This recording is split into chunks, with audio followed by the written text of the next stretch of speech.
настойчиво искали новые экономические формы смычки рабочего класса с крестьянской массой.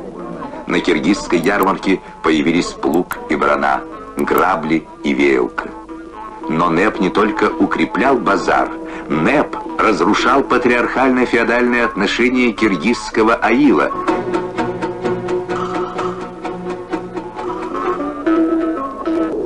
Голод в Поволжье.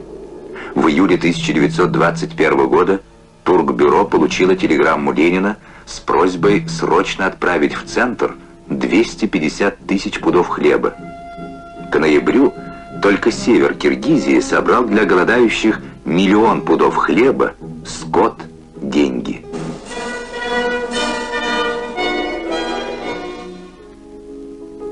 Несмотря на чрезвычайную занятость, Ленин самым живейшим образом участвует в делах Туркестанской республики. Самоопределение народов – гвоздь политики. В Туркестане есть узбеки, киргизы, туркмены. Первое. Поручить представить карту Туркестана с подразделениями на Узбекию, Киргизию и Туркмению. Теперь всецело за экономику. 27 декабря 10-й съезд Советов признал необходимым создание СССР.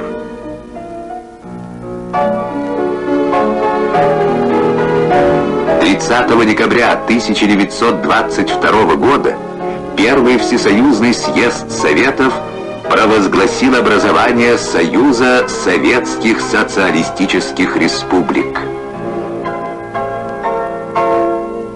Завоеванная Октябрьской революцией, закрепленное в Декларации об образовании СССР правовое национальное равенство еще не решало само по себе национального вопроса.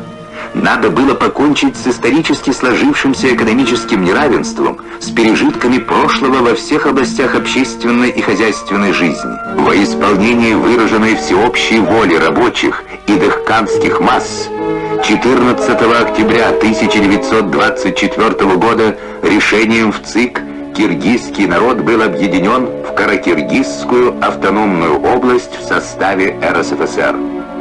Так была заложена основа национальной социалистической государственности киргизского народа.